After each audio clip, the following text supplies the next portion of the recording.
আমার পেজের পিছু পড়ছে, পেজ নাকি খাবে, লোকজন ধরতেছে। তো আমার কাছে তো সবই আসে,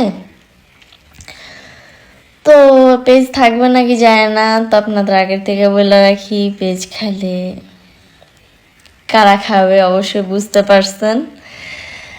আর একটা কথা, যে আমার লাইফে অনেক এখন ঝুঁকি আছে।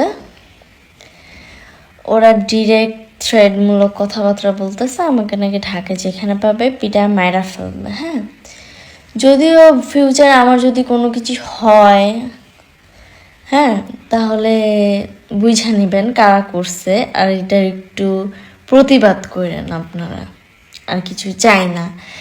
আরও দেখি একটু আগে একটা ছাড়ছে যে বারবার এতিম এতিম বলি।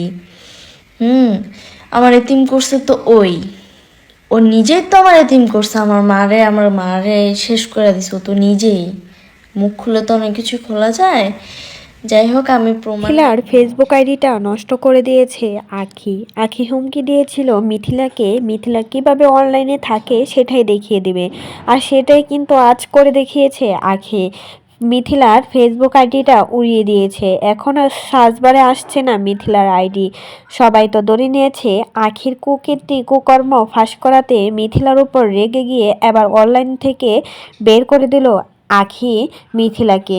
অনলাইনে নিয়ে আসছিল মিথিলাকে শুধুমাত্র আখি, আর সেই এখন অনলাইন থেকে বের করে দিল। এত উচ্ছৃঙ্খল আখি সেটা কিন্তু কেউ কখনো কল্পনা করতে পারেনি। তাই তো মিথিলা সবার সামনে তার আসল রূপটা ফাঁস করে দিল। নেশা করে, সিগারেট খায়, আরও কত কি না, হাজারো ছেলের সাথে কথা বলে, কতই কি না করে আখি। এই নিষ্পাপ মুখের আড়ালে এত জঘন্য একটা চেহারা লুকিয়ে আছে, সেটা কেউ কখনো কল্পনা করতে পারেনি। এখন তো আখির মুখে সবাই থুতু দিচ্ছে, বলছে আখির পুরো পরিবারই নাকি নেশাখোর। তাই তো মা, ভাবি, ভাই, বোন সবাই একসাথে বসে নেশা খাচ্ছে, এমনই একটা ছবি আপলোড করেছিল মিথিলা। এবার যেন আসল রূপটা আসতে যাচ্ছিল